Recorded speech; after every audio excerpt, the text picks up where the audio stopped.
Good evening, and thank you for joining us. My name is Arabella Friedland, and you might have seen me in the Tenement Museum shop. In fact, we might have discussed books. It's one of my favorite things. However, tonight I have the distinct pleasure of interviewing one of the authors of those books. Leah Koenig is a Brooklyn-based chef and author of six cookbooks, including three that we will be discussing tonight. Little Book of Jewish Appetizers, Little Book of Jewish Feasts, and Little Book of Jewish Sweets. I have them all ready here. You can purchase any of these books on our shop website, that is www.shop.tenement.org. Her work has appeared in numerous publications, including the New York Times, New York Magazine, Wall Street Journal, as well as on tables around the world from her workshops and her recipes. Throughout our conversation, please feel free to ask questions in the chat. We will be answering them later on. And as it is Giving Tuesday, if you are able and would like to, please consider making a donation to the Tenement Museum so that we can continue to provide content from our home to yours, as well as continue to reopen strongly. Finally, it is my absolute pleasure to introduce our guest, Leah Koenig. Leah, thank you so much for joining us tonight. Thank you so much for having me. So New York is home to so many different kinds of people and types of cuisine, and many of those foods stop being viewed as ethnic and more being viewed as New York, in that you can only get them or they're only good if they're in New York. Many of these foods are traditionally Jewish, but this adaptation is nothing new, and you explain it better than anyone I've read. Would you be so kind to give us your thoughts on what Jewish cooking is? Sure. It is a question I get a lot. Jewish cuisine, I think a lot of people in America still think of Jewish cuisine as Ashkenazi / Eastern European cuisine, because so many of the Jews who live in America come from that background. But Jewish food is a global cuisine. Jews have lived and cooked basically everywhere aside from Antarctica throughout history. And so, Jewish cuisine can come from Morocco, and it can come from India, and it can come from Mexico City and Ethiopia and everywhere in between. So it can be really hard to define a cuisine that doesn't have any sort of geographical boundaries. And so for me, Jewish food is any dish that has taken on either ritual or religious or cultural or familial importance to a group of Jews. So there are lots of dishes that share what I call a dual identity. One great example is borscht. If you come to New York City, where you and I live, you think of borscht as Jewish because Jews from Eastern Europe and Ukraine came here and they brought it and they served it in delis and at dairy restaurants, and so it's Jewish. But if you go to Ukraine and you called it borscht Jewish, they would look at you funny and say, no, it's actually our national dish. So both of those things can be true. But whether it's something that you eat on the holidays or something that you love eating at the deli or a Jewish restaurant, the foods that are really Jewish are the ones that have taken on meaning. So that's kind of the quick and dirty answer. Then you can go on forever about the nuances of that. Wonderful answer. Now, your origins as a chef actually take place as a student when you were living in a co-op and cooking communally. What prompted that transition to cooking and researching Jewish foods in particular? Yeah, I first got into cooking when I lived at Middlebury College in the environmental studies dorm. It was me and 17 other roommates cooking dinner for ourselves every night. So it was sort of a trial by fire in terms of learning how to cook. But in terms of transitioning to Jewish cuisine, it was really selfish. I was in college, I was on my own. My mom and dad were back in Chicago. And so, my mom was the one who cooked all the delicious Jewish foods when I was growing up, and I wanted to make them. I wanted to make latkes. I wanted to make hamantash and all the things that I had grown up eating. And so, I would call her and I would say, how do you fold a hamantash? Or how do you, whatever, fry a latke? And then I would also obviously look online and in cookbooks. And so it started as a really just personal interest in how to have Jewish food be a part of my life now that I was on my own. And from there, once I scratched the tip of the iceberg, I realized just how deep and broad and vast and delightful Jewish cuisine is. So it very quickly went from a personal journey to something much, much bigger than that. Which I think is universal for so many of us, wherever we come from. I know that personally, I was always very, I'm American and I don't like to cook and I don't want to do this. And at some point 2 years ago, I suddenly had this urge to start making preserves, loads of preserves, because that had been what was in my family. And it's just, would you say that's a nostalgia, or is it the continuation of keeping something going? I mean, I think it's a little bit of both. In New York, you can find a lot of those foods that you can buy. They're not always the best quality, the ones that you get at certain restaurants. Obviously, not going to name any names, but sometimes the stuff you make at home actually tastes better. So there's some of that. But yeah, I think it's the foods we eat as children really shape who we are. Those tastes, because there's not just about the food. It's food eaten on a holiday when you're surrounded by your family, except for when there's a pandemic and you're surrounded on Zoom with your family. But even so, like, these are the moments that really stick to our hearts and our minds as important cultural and identity builders. And so food is at the center of them. So I think anybody growing up wants to, recreate the foods, or at least eat the foods, or find someone else to recreate for them the foods of their youth. And I think that's universal, no matter what your background is. Absolutely. Speaking of universal, at the Tenement Museum, we try to immerse our visitors in the lives of the people that we tell the stories of. These are real people, real lives, and between recreating homes and as well as giving walking tours where people are viewing what it would have been like to be either day to day at home or in the neighborhood, it connects the past to the present, and it also really drives home the experiences that are universal. So much of your research took place in other people's homes and kitchens. How did that experience shape your work?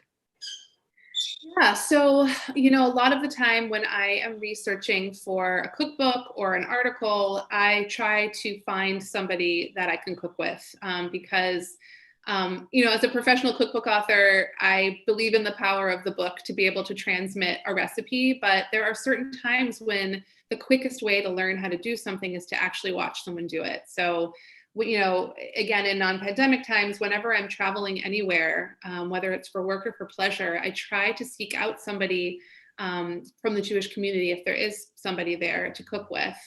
So for example, when I went to Seattle a couple of years ago for a cooking demonstration, I ended up cooking with a woman from the Sephardic Jewish community there. There's a large Turkish and Greek community in Seattle, and we made bulemas, which is a cousin to the baraka, together. And it was, that's the kind of thing that I try to do, because she could show me exactly what the pastry was supposed to feel like, and how thin to stretch it, and when to sprinkle on extra cheese, and all of that. And then my job as a cookbook author is to take what I've seen and to translate it through sort of poetic / scientific language. You kind of have to find that balance between the information you give people and then the poetic language you use to help them, give them clues of what things are supposed to smell or taste or feel like at a certain step along the way. So cooking with other people is one of the biggest joys of the work that I do, and it's really one of the best ways to learn. That's wonderful. And how were you able to connect with people Yeah, I mean, at this point, I sort of have a network of fellow food folks, so I went to Montreal a couple of years ago for a festival, and I called up my friend Kat Romanow, who runs, a Jewish food organization called The Wandering Chew up there. Check them out if you haven't. And she connected me to this wonderful woman, Arlene, who invited me into her kitchen, and we made these stuffed artichokes that are a Moroccan dish that I had never even heard of before, and ended up in, I'll just hold it up since I have it next to me, my other book, my big book, the Jewish cookbook, which came out last year. And, you know, so I try to find someone I know. Honestly, Facebook is a good way to do it. I'll be like, hey, I'm traveling to wherever, like, do you have a family member there who might be crazy enough to let me into their kitchen for an afternoon? And, you know, people are really generous with their time, and I'll often offer to buy the ingredients, and I don't think I've ever had anyone take me up on it. They want to share. They want to, you know, pass along their traditions as much as I want to receive them. So it's been a wonderful part. And I'm actually working on a new book right now, and I'm doing a lot of that work over Zoom, which is really hard because it's a book that's going to be focused on Roman Jewish cooking. And so I obviously can't go to Rome right now. So I'm Zooming with people in Rome, and that's a whole other thing. But hopefully I'll be able to get there in the next, I don't know, 6 to 9 months. Fingers crossed. Yeah. One of the things that was really wonderful in researching you and your cookbooks was seeing the response from so many people. You've created these cookbooks, particularly these 3, that have given people an entirely new set of traditions. So many of the tweaks and nuances that are lost with the absence of generations. For example, my great-grandmother Rose, who was by all accounts a lovely woman, omitted numerous key ingredients from handwritten recipes for reasons that we're not really sure as to why.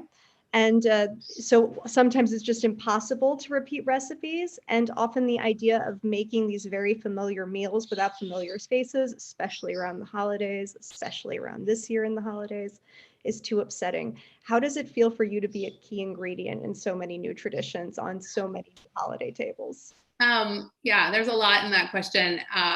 So it feels great to be able to help people connect to dishes and tastes from their past. But I actually have a little bit of what I would call a hot take on the question of bubbies and, you know, grandmothers and grandfathers leaving out ingredients.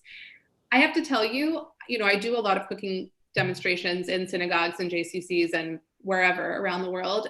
People tell me that all the time. Like literally everywhere I go, someone's grandmother wrote down their recipes and purposefully left out ingredients. And so after I heard it for, you know, the 400th time, I started to think, like, can that really be true? And so I have 2 thoughts about it. The first is, I do think some grandparents, some bubbies did do that. And the reason that I can come up with, the psychology behind it, is that if you are the head housemaker of a home, which was traditionally the case for most women of their families, and you're the head cook, a lot of your identity and a lot of your sense of self-worth comes from the food that you cook and how, you know, your children and your grandchildren interact with it and hopefully adore it. So if you are asked by your, you know, your daughter or, you know, God forbid, your daughter-in-law, like how to make those dishes, I can understand why somebody wouldn't really want to share the exact recipe because they want to be the ones that make it the best. So I think there is some of that going on. But I also think if it happens as much as I hear it happens, it's getting into like deep state conspiracies. Like, I don't think there's like a conspiracy of bubbies out there who are purposefully all trying to lead us astray. So what I think is also happening is, you know, I'm a professional recipe developer, and it's actually really hard work to get everything right. I make mistakes all the time. I have the luxury of having professional editors who I work with and we catch mistakes all the time, and still in every book that anybody puts out, there are mistakes. So I actually think that there's just an issue between people in our grandmothers and great grandmothers generation who learned from watching, who never wrote anything down, who never cooked, you know, they cooked by feel, they cooked by sense, to then for them to try to write that down, of course they're going to miss stuff because they're not thinking about recipes in that way. And I bet if you read through their recipe and you said, oh, well, isn't this an orange cake? Why aren't there oranges in it? They'd be like, oh, yeah. Like you put in 3 oranges and you zest them and blah, blah, blah, blah. So I actually, I kind of want to redeem the reputation of our collective bubbies and say that I think it's actually just really hard to write down a recipe. So that's my thought on that. But Thank you for salvaging so many bubbies. It's ugly out there for bubbies, especially when they can't defend themselves. yeah, actually my mom, who I think is watching tonight, I think it wasn't her mom or her grandmother, it was like a great aunt who was like the cook in the family and wrote down her recipes. And at the beginning of the book, of the handwritten book, she actually wrote like, I promise I did not leave out any ingredients, because people always accused her of doing that. So in her memory and in the memory of all of our ancestors. And this is obviously a unique year for many of us in celebrating holidays. And the little books have wonderfully delightful traditional recipes reinvigorated in different parts of a meal. One of my favorites is actually the cover star of Little Book of Jewish Appetizers, which is your Borscht Christini, which to me is wonderful. I'm a huge borscht fan. But while these dishes, so many of them are seemingly unfamiliar, you're very quick to point out that depending on where you live, they are simply just Jewish cooking. And I love that in interviews, you've suggested incorporating at least one of these deeply traditional and special recipes onto our own holiday tables. Little Book of Jewish Feasts specifically is such a vast collection of regional dishes ranging from Eastern Europe, North Africa, Greece, Italy, Morocco, and so on.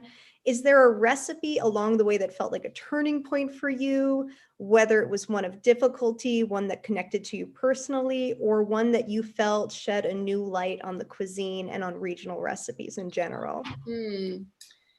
That's a great question.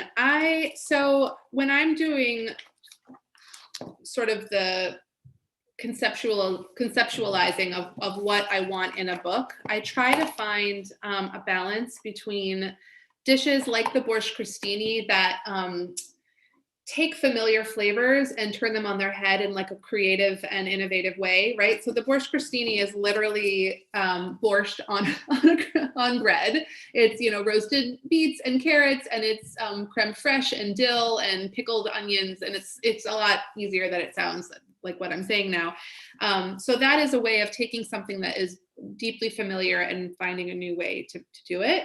But when I'm doing recipes that are from other traditions, other than the ones that I grew up with, I often do them pretty straightforward, because my reasoning is, because Jews in America, who are majority of the people who buy my books, are sort of Ashkenormative, or think about food as mostly Eastern European. Even those dishes are going to be new to them, even if they're fairly straightforward and fairly authentic to the original. But in terms of dishes that I love, one of my favorite ones actually is from the Little Book of Jewish Appetizers, and it's the smoky sweet potato hummus. A lot has been done to the poor chickpea, and or there's a lot of things that are called hummus that are not hummus, black bean dips or dessert hummus where they put chocolate in and stuff that just is like way out there. Yeah. So I wanted to create a hummus that was very much a traditional hummus. It had chickpeas and tahini and olive oil and lemon and garlic and kind of all the building blocks, but then was just a little bit different. And so what I add is roasted sweet potato, which is already so creamy when you puree it. It has like a very hummusy texture already. So you add that in, and then also a little bit of smoked paprika, which gives it just this little like sweet and smoky edge. And that to me is it's kind of indicative of the way I like to play as someone who's developing modern or innovative Jewish recipes. I always try to make sure that the dish is connected back to some sort of core or history, or there's some through line to history, and that the person's ancestors would recognize it as the dish, but then you can play around with it. I don't know if that answered your question, but. I actually want to continue on that relationship between reinvigorating a dish as well as making it coherent to its origins. How is that as a process in creating these recipes? How does that feel to kind of, because I mean, as a chef, you certainly experiment with food and you know what would work naturally. So what is your process, if you wouldn't mind sharing? Sure. Yeah. I mean, it's a lot of, I always call recipe development one part science and one part artistry, or, you know, artistic, whatever. And so it's kind of the playing around part is really the artistry side. And yeah, I think there's so much interesting stuff happening right now with the merging of different parts of Jewish cuisine, right? So you're seeing a lot of, you know, holiday tables or Shabbat tables that have Ashkenazi dishes and Sephardi dishes and Middle Eastern dishes all together. And I think when I'm developing recipes, I do that sometimes in a single dish. Like in one of my books, Modern Jewish Cooking, I have a sorrel soup, which is very much, it's inspired by shav, which is for folks who know shav, it's an Eastern European sorrel soup, and it's really delicious, really tart. Sorrel has that great lemony flavor. It's traditionally served cold, but this is a hot. It's almost like cream of sorrel soup, so it's like a cream of spinach soup but uses sorrel, so it has that shav flavor. And then I swirl it with labna, which is a Middle Eastern like sour cream, and harissa, which is a North African like chili paste. And so it has that kind of like old world Eastern European base, and then it kind of has the toppings that are a little bit more Middle Eastern and Sephardic. And so that's just like, you know, I feel like no matter where you come from, you identify with that dish in some way. So that's something that I try to do a lot. And for me, you know, the boundaries where something would not kind of work anymore would be if it is not kosher, if it uses non-kosher ingredients. I keep a kosher home and I eat more flexibly out. But for me, like for a dish to be Jewish, it can't use pork, it can't use lobster, it can't use shrimp. And I think there are chefs who would disagree with that. There are Jewish chefs out there who would say, you know, I run a Jewish deli, but we have like a ham Reuben on the menu. And, you know, I'm not going to argue with other people's interpretations, but for me, like that's kind of a line that I don't cross. And also when things become kitschy, I guess is the word I'm looking for, when it stops being an authentic desire to respectfully play, and it becomes like, oh, let me do this to make a joke, or let me do this to try to push people's boundaries or push people's buttons, I guess. To me, that's gone too far. Like one example is the rainbow bagel that I'm sure people have seen. I mean, look, like bagels are one of those foods like you were talking about before, where it's like, it's no longer really a Jewish food. It has been like pizza for Italians. It has been accepted into the larger like world. So if you want to put rainbow dye into it, that's fine. But to me, that doesn't feel Jewish anymore. Again, I think people would disagree with me. But for me, that's a boundary that I wouldn't cross. So yeah, I guess it's just thinking creatively about flavors, bringing in global elements where you can, and maintaining some tie back to history. Because really, like, food is only calories if you're not talking about the stories behind it, right? Like it's, you know, if you don't have stories and history and culture, it's just like a taste experience, which is great. But like, to me, like for a recipe to really be worthwhile, it has to have some kind of cultural history backing to it. Well, it's like it's the heart of it. Yeah, that's a good way of putting it. You used a phrase, I believed it was Ashken normative, which is my new favorite word of the I I can't take credit. I can't take credit for that word, but I'm glad to pass it along. I'm glad that we could share this on YouTube. Normative, it would come up right here. By the way, if you've noticed that I have interruption of birds, I have lovebirds, and like any good public forum, they are here to heckle me and only me. It's just what it is. But I was curious, so so much of these books, of course, have so many different regional foods. What has it been like to hear the response from people who are more akin to the Ashkenazi, Eastern European kind of, or even just Sephardic idea of Jewish cuisine? I'm sorry, just repeat, like what, say that again, one more time. I think somewhere between me speeding up and the birds speeding up. Okay. So in terms of the idea of food being foreseen or perceived as being Ashkenazi, what has it been like in putting out these books that have such different regional backgrounds? What has the response been like? I mean, it must be so fascinating, because even just reading them myself and going, I had no idea, this is phenomenal. Yeah, honestly, thank God, like the response has mostly been very positive. And I think people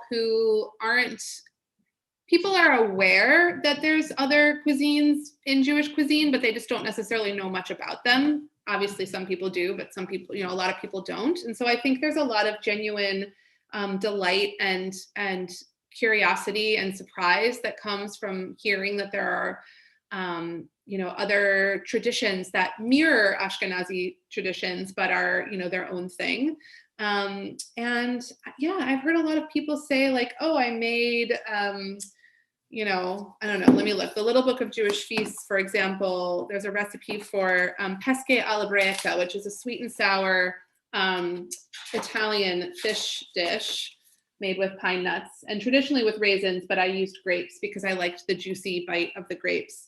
And, I've had people say to me like, oh, I never would have thought to make that, but when I make it, it tastes so Jewish because, there's just something about it that that connects back.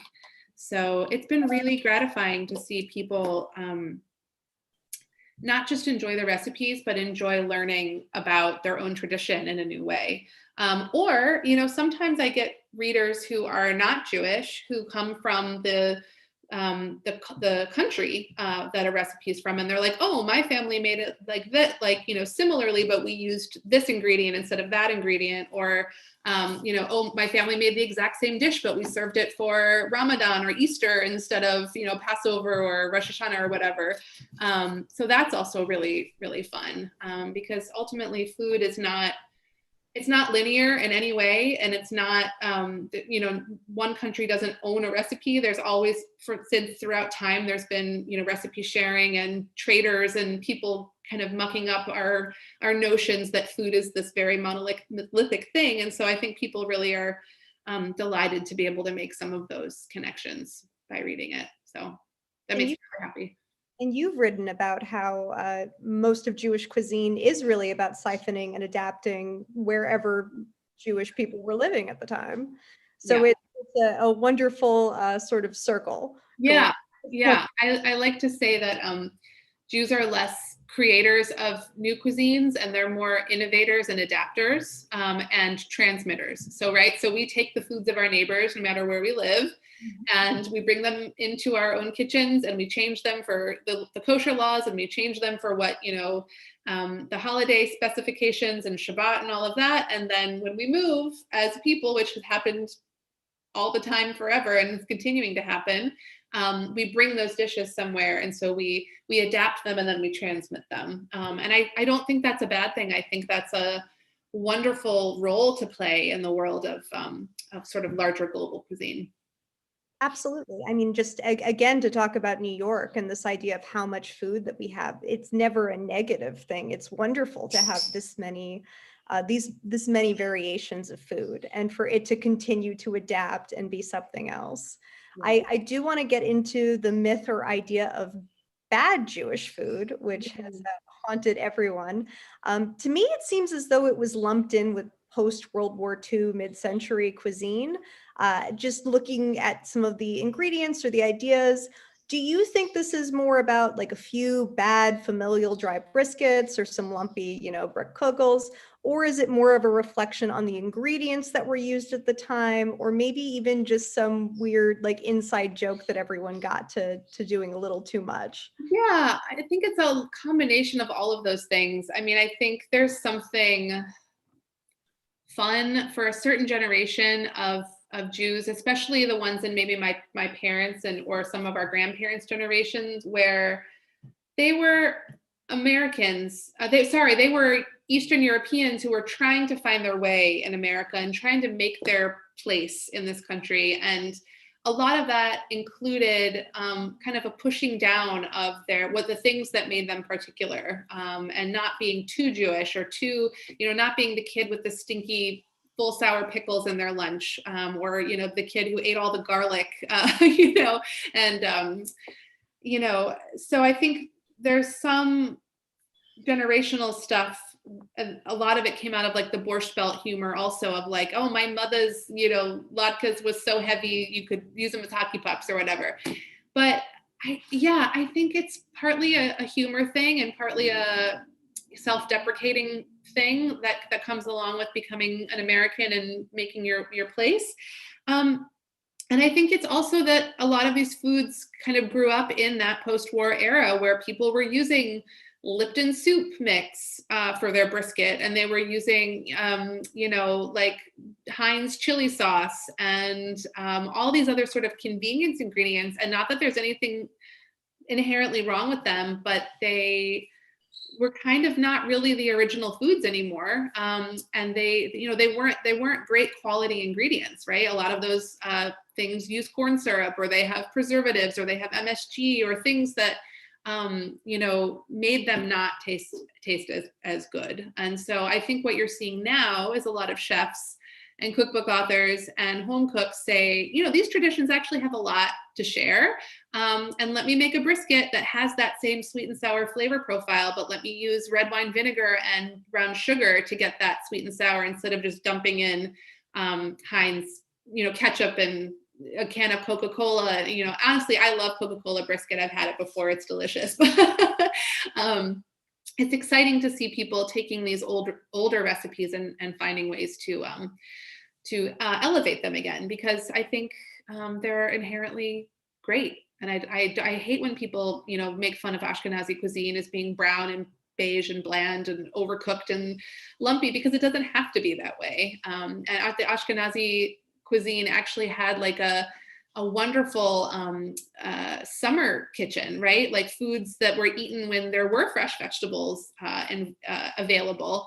And we don't really hear about that as much. So anyways, it's exciting to see that people are starting to rediscover it. I never thought of it as being a generational approach, which makes sense that it would be some kind of rebellion that's so inherent to children of immigrants, that they have to forge their own roles as Americans. And certainly as children, that means rebelling against what you're from, or trying to carve out something that's different for yourself. Right. And our generation is freer. We're established, we're Americans, we're second and third generation, so we can go back and discover those things in a way that feels safer, and feels fun, and as a way of finding our identity again, and finding those particularities that maybe the generation before us tried to push away a little bit more. So there's also just a wonderful cycle of foods going through periods of whether it's just necessity, and this is part of the diet, and then becoming sort of the butt end of a joke, or people trying to move away from that. But then also it returns as a level of comfort, of nostalgia, and also of innovation, to be able to make something that maybe someone would think of as being lowbrow at a certain point, and then really, with ingredients, as you said, it's cuisine. It's great. And I think especially now, there's always so much reinvigoration to food in general. yeah, that's really true. And as comfort food goes, I know that a lot of my family who most of whom were born in New York, some of whom then moved out to Long Island. And then, of course, my parents, who moved back to New York, got as far out of Long Island as quick as they could, back to downtown. A huge part of their comfort and also what became kind of the cool thing to do was to eat at these restaurants that had been around forever. So on the Lower East Side alone, Jewish food has that specific longevity with icons like Russ and Daughters, Katz Delicatessen, Sammy's Romanian, Yonah Schimmel's, the Pickle Guys, Kosar's, and if you go a little further uptown, B&H Dairy. Even Ratner's, which closed in 2004. If you come to the museum, you will almost always hear someone asking about Ratner's, either before or after asking about where Katz is. So these really wonderful businesses have the longevity, and they've gone from being just the mainstays to being icons, being kind of trendy, being hip. And it's a credit to their business savvy for sure. But what do you think continues to draw people so strongly? And Yeah.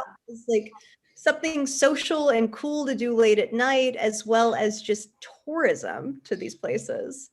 Yeah, I mean, I think about some of these restaurants like Russ and Daughters, or they were not a restaurant till recently, but they were, you know, an appetizing shop for forever. They were around when the first pandemic, the night the Spanish flu happened. And so now that we're having our own pandemic, to think about the fact that they've now made it through, God willing, they'll continue through 2 pandemics, like there's some serious longevity there.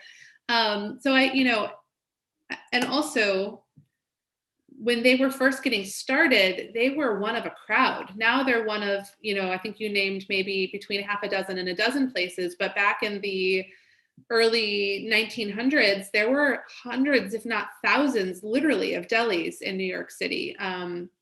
And you know, there were just one after another on in the Lower East Side, whether it was the butcher shop or the deli or the bakery or the appetizing shop or, you know, wherever. Like there were so many. And so the ones that have stuck around, I feel like it's partially because what they're doing is really special and they do it really well. And it's partially that they just never said quit. And they happen to have, you know, in some cases, the next generation that wanted to take it on. And then the next generation where they found a buyer, like for example, B&H, which is the wonderful dairy restaurant on 2nd Avenue, I think is owned by an Egyptian man and a Polish woman now who's not Jewish. But they make the food the same exact way. So it's a wonderful New York story where these non-Jewish business owners take over this Jewish business and are keeping the tradition alive. But in terms of it being a draw, I mean, I think it's just kind of what we were talking about before, like, there, you know, if you're not religious, or even if you are, if you're not someone who goes to synagogue, or even if you are, there is kind of no better way to do Jewish, to like, you're literally ingesting Jewish culture and Jewish history. So I think there's just this, I wouldn't even call it nostalgic, because I think a lot of the young people and the tourists who come to these places aren't people who grew up going to delis or aren't necessarily Jewish, and they're coming for that history of New York, and they're coming for that history of the American experience. And I think you get all of, I'm getting goosebumps, like you feel that when you eat at one of these places. And you know, you take that bite of that super fatty and delicious Katz's pastrami, or you have you know, the like carb on carb of Yonah Schimmel's knish, or you know, I'm you know, Moishe's Bakery was another one, you know, but there's just like, there's something that you can't replace or get anywhere, any way else than by eating at these places. Absolutely. Very well said. It's one of the most interesting draws, I think, also as New Yorkers, where I have so many friends I had one friend who was very nervous about going to Yonah Schimmel's and ordering a knish, as though there was a secret password, or they would know that she didn't know what she was ordering. Uh-huh. I think there's something really amazing about that connection, particularly these very old places that seem, on the one hand, they're total comfort, and on the other hand, they seem because they've been around so long. There's something imposing about it. Mm. Idea of being able to ingratiate yourself in that cuisine if you haven't grown up with it. I mean, I feel the same way for any food that I haven't grown up eating, where there's something very exciting and you kind of feel like a little more New York each time. Yeah, definitely. So I'm bringing up, I was really dreading and also kind of delighted by bringing up the most divisive of holiday meals, holiday appetizers, and that is gefilte fish. Everyone Mm. experience with gefilte fish. However, when I read your book, there's a really amazing recipe on there as well as a history. So then this is the United Kingdom's best tip. Would you mind explaining to our audience what gefilte fish's history is in the UK? Sure. So this was a fun surprise for me. I'm going to see if I can find the picture really quick.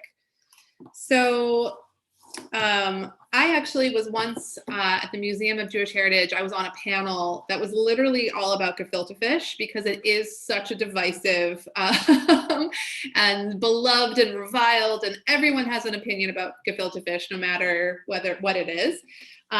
So when I was doing research for the Little Book of Jewish Appetizers, I discovered that in England they actually don't poach it. They don't make the kind of fish balls and then poach them in liquid, which is actually not even the original way of making gefilte fish anyway. Gefilte means stuffed in Yiddish. So it's literally before balls ever entered the picture, you would take the meat off of the fish and you would chop it up and you would literally stuff it back into the skin of the fish. You would sew it up, imagine like trussing a turkey. So it looked like a fish, but inside it was chopped. And then you would steam or bake or roast that, and you would serve that and you would slice it. So it was a totally different way. And then the fish balls came later in the fish stock. I'm assuming it was just easier to make it that way than to do all of the sewing and reconstructing of a fish. Yeah. So what? The gefilte fish that we all know and either love or hate, that's whether it's jarred or homemade, when that sort of came into fashion or came into trend? I don't know the exact date. My friends Liz and Jeff from the Gefilteria would know that. They're artisanal gefilte fish makers and educators, and they would know the exact dates, but I don't, unfortunately. But so in London, you probably are familiar with fish and chips and the idea of frying fish.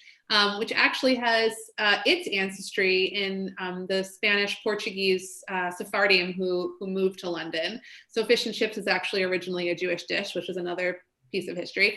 But so Jews love to fry, especially Sephardic Jews. And in London, that has translated to this very Ashkenazi dish of gefilte fish being fried. Literally almost like a crab cake, obviously not with crab, but you chop it up.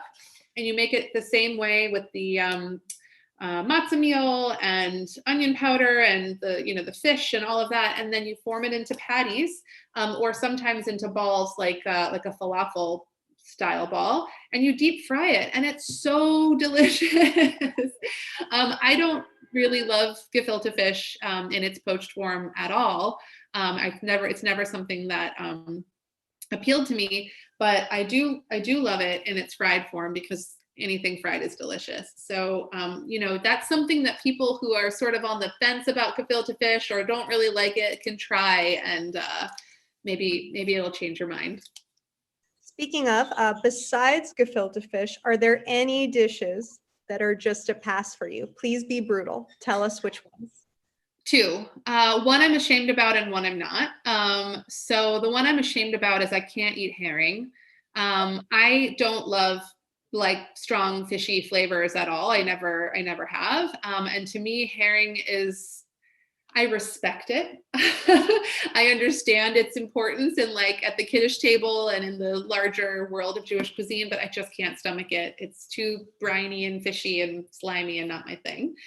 And the second one is, which I know some people are going to skewer me for also, who are the old timers, is pacha, which is, if you've never heard of it, it's essentially a meat aspic. It's a meat jelly made out of calf's foot, and this was like real poverty cuisine, making do with what you had and using every part of the animal. So again, like, I so respect that it is an important part of the cuisine, and that a lot of people grew up with fond memories of having either on Friday night kind of warm pacha with this, like, the gristle and the garlic, and then having it the next day cold, literally like sliced meat jelly.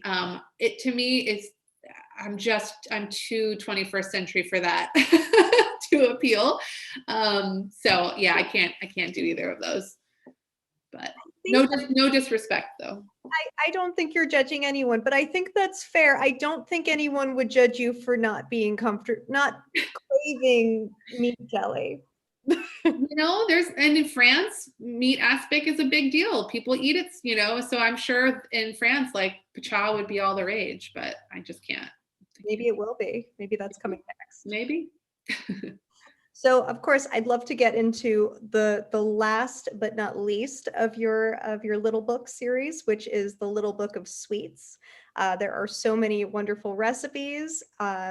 The presence of fruit and sweetness are integral to a Jewish meal in celebration of so many holidays, whether that be an entree or, of course, a dessert.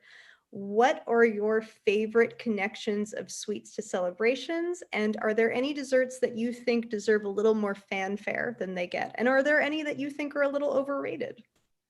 Yeah, I love, this is not something I grew up with, but I love the Middle Eastern, the liberal use of sugar syrup as that gets painted on or drizzled over cakes. Like, I just love that, on baklava or atayef, which are a Syrian cheese filled or nut filled pancake that you douse in sugar syrup, or semolina cakes that you pour. I think it's such a it's often perfumed with like rose water or orange blossom water, and it's just like a really beautiful tradition of sweets. Yeah, I mean, I love pretty much all Jewish sweets that I've tried. I think I like cheesecake a little bit less. I like 2 or 3 bites of it, and then I'm kind of done. Like, I have it yearly on Shavuot, and then that's kind of enough. But yeah, I mean, the Jewish sweets canon, working on that book was actually one of my favorites of the 3 of the little book series. Because it's just, desserts are the things that really, really tie you to like your grandmother or your grandparents and your mom, and like them giving you another rugel, more rugelach to have, or like, another donut or another whatever piece of cake. There's just such a love that I feel like is true of all Jewish cooking, but particularly sweets. So. Absolutely. And I finally figured out, because I had no idea, I'm from here, that black and white cookies were called half moon cookies elsewhere. Did not make sense. Yeah. I think they're actually maybe even originally from upstate New York and then made their way down here. I'm not 100% sure that's true, because I think it's one of those lores that no one's ever proven one way or the other. But yeah. Do you think, so in looking at the Little Book of Jewish Sweets, I noticed that there's, so many interesting recipes from different regions. What do you, is there specific regions that you were looking for with sweets? Do you think that there's more of one than another? Do you think it sort of finds its own way? There's definitely things just from looking at them, you can look at and go, oh, baklava, of course. Right. Yeah, I mean, with all of 3 of the little books, I tried to have a pretty equal split between Ashkenazi dishes and then dishes from elsewhere. So Ashkenazi dishes probably got more weight just because of all the reasons we've been talking about. But like in the sweets book, I have a recipe for corbidis, which are like a round shortbread cookie. If you've ever had a Mexican wedding cookie, they're almost exactly the same, except they have Greek Jews put chopped almonds in them instead of walnuts, but they're so delicious and they melt in your mouth. And I wanted to have recipes that surprised people, but also felt like they made sense at the end of a meal. So I had that. And then I wanted to have, I love apple cake, and I like honey cake just fine, but I don't ever crave it. So I decided to combine them. So the Little Book of Jewish Sweets has a honey apple cake, which takes the best parts of the honey cake, which are all the spices and the molasses and all of that, and then adds chopped apples like you would for an apple cake, which adds a moistness that is sometimes missing in honey cakes. Sometimes they're a bit on the dry side. So it kind of combines the two the two different cakes together. And I really, that's one of my standout recipes. And then on the black and white front, I love black and whites just as they are, but I was like, what if I added espresso powder or some Game uh, changer. so yeah, totally, or some brewed coffee to the cookie itself, and they're so like a mocha black and white is like out of this world. It's probably one of my favorite recipes I've ever developed ever, because they're just, it's black and whites can be a little cloying, they can be a little too sweet. And so that little bit of espresso or coffee just kind of like tempers that. And they're so yummy. I might have to make them. Also wonderful, just because that fits in so well with your work. This very iconic dish, but that could have still not necessarily used improving, but really benefited from it. Yeah, totally. Do you have, oh, we have a question actually. I'm very excited. From someone who isn't Jewish, when cooking Jewish recipes, are there any specific considerations to take to be respectful of the culture? Yeah. So the major things would be, in a traditional sense, would be to not, do anything that would not be kosher. So not mixing milk and meat, not using cuts of animal from certain animals that wouldn't be kosher, and so on and so forth. Not using shellfish. And then also on Shabbat, on the Sabbath, traditionally you don't actively cook during the 25 hours of the holiday. So every week you would have to make these dishes that could be made Friday and either served lukewarm or could be sort of passively reheated, which has happened in different ways throughout history. So you find a lot of like slow cooking stews called cholent or hamin, depending on where you're from, or you find these long cooked kugels and things that can kind of withstand that ridiculous long cooking time. So, but other than that, I think you can kind of do what feels good and tastes good to you and your family. And do you have any advice for holiday goers in 2020 making their meals, whether they're serving them with family over Zoom or in smaller groups? Anything you'd recommend, dishes or just in general? I think it's a year to play a little bit less, maybe, right? Like, I think it's, this is not the year to try to make like some newfangled baked latke with low-fat sour cream and, like, of course you can play around with the ingredients if you want, but I think people are really craving comfort and they're really craving familiarity. So like, if you've ever sort of said, oh, I should make traditional latkes and you just haven't, this is the year to do it. And better yet, if you can get on Zoom and do it with somebody in your family, I keep saying I'm going to do that with my mom or my in-laws, and it hasn't happened because ultimately I have 2 little kids and it's just hard to actually make that happen. But yeah, focus on comfort, focus on getting through this next however many months until we're, God willing, able to share a table together again. Absolutely. And enjoying the tables that we do have right now. So I have one question, and this is entirely personal because you are both a writer, a lovely writer at that, as well as a chef and a historian. So this is an ongoing argument in my family for decades. Appetizing, such as Russ and Daughter's appetizing, is that an adjective or a noun? It is both, but it is a noun. Where I grew up in Chicago, we had plenty of smoked salmon and we had cream cheese and there was pickled herring, but we never ever called it appetizing. It seems to be a name that kind of stayed just in New York, to the extent that when I came here in 2003, I was like, what? I've never heard of that before.